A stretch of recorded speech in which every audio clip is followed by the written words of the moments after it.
Assalamualaikum warahmatullahi wabarakatuh. Perkenalkan, nama saya Musi Ramadan dari SMP Tauhid Alamin. Saya sebagai peserta pendidikan guru penggerak angkatan 11 akan melakukan refleksi diri terkait modul 1.1 mengenai 1. Apa intisari pemikiran Ki Hajar Dewantara tentang pendidikan. Yang kedua, bagaimana Anda memandang diri sebagai guru atau pembelajar atau pembelajar atau murid jika dikaitkan dengan pendidikan pemikiran Ki Hajar Dewantara. Jadi yang pertama, intisari pemikiran Ki Hajar Dewantara yang saya tangkap adalah mengenai asas pendidikan Ki Hajar Dewantara, yakni pendidikan dan pengajaran merupakan usaha persiapan dan persediaan untuk segala kepentingan hidup, baik dalam hidup masyarakat maupun hidup berbudaya dalam arti seluas-luasnya. Kemudian yang kedua adalah tentang pendidikan yang menuntun. Menurut Ki Hajar Dewantara, yaitu menuntun segala kodrat yang ada pada anak-anak agar mereka dapat mencapai keselamatan dan kebahagiaan yang setinggi-tingginya, baik sebagai manusia maupun sebagai anggota masyarakat. Di sini Ki Hajar Dewantara menjelaskan peran pendidik sebagai petani, kemudian murid itu seperti halnya benih. Jadi murid benih apabila ditanam di kondisi yang baik, lingkungan yang baik, pencahayaan yang cukup, meskipun bibitnya kurang baik, maka dia akan tetap berkembang dan tumbuh.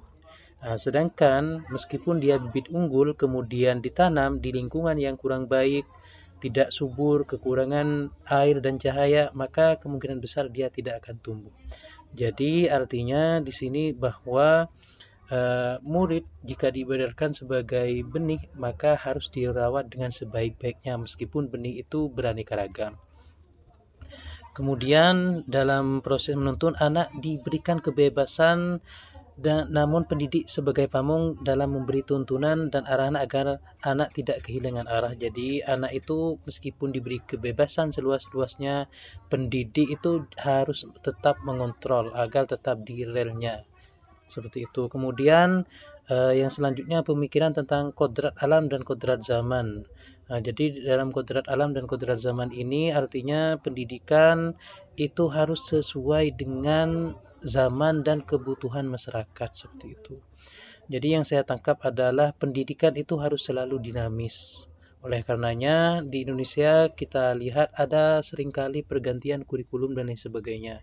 Jadi sebagai pendidik kita harus memaknai pergantian kurikulum itu sebagai salah satu dari penyesuaian kodrat alam dan kodrat zaman, seperti itu. Karena pembelajaran yang kita lalui kita sebagai murid dulu itu berbeda dengan murid-murid yang kita ajar sekarang. Karena kenapa? Zamannya sudah berbeda. Lebih-lebih perbedaan dapat kita lihat secara banyak itu di ranah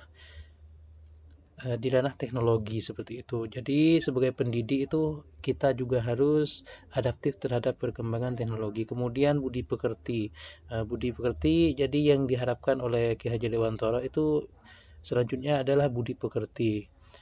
Lebih lanjut Ki Hajar Dewantara menjelaskan bahwa keluarga menjadi tempat yang utama dan paling baik untuk melatih pendidikan sosial dan karakter bagi anak.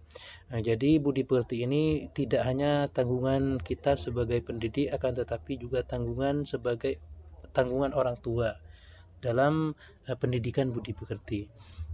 Kemudian dari apa yang saya jelaskan, kemudian tercetuslah 3 konsep pemikiran Ki Hajar Dewantara yang menjadi jiwa dari pendidikan nasional, atau yang biasa kita dengar dengan yang pertama Ingarso Sungtolodo, yang artinya di depan memberikan contoh.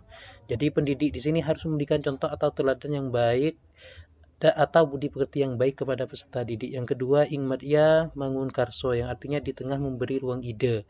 Artinya pendidik harus memberikan ruang pembelajaran bagi peserta didik untuk mengembangkan idenya melalui merancang pembelajaran yang memberikan siswa kesempatan dalam belajar aktif, kreatif, dan menyenangkan, serta memberikan pembelajaran yang lebih berpihak kepada siswa.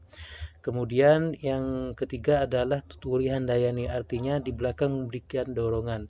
Pendidik juga harus mampu memberikan dorongan atau motivasi kepada peserta didik untuk berkembang sesuai dengan kodrat atau zamannya. Jadi itu tadi merupakan pemikiran atau intisari Ki Hajar Dewantara. Jadi bagaimana Anda memandang diri sebagai pembelajar?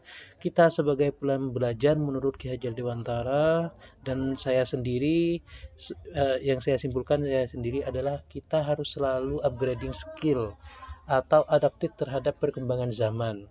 Karena kenapa? Karena yang akan kita hadapi adalah anak-anak yang berbeda dengan kita waktu sekolah dulu. Jadi harus ada pembaharuan skill bagi setiap pendidik, kemudian adaptif terhadap perkembangan teknologi.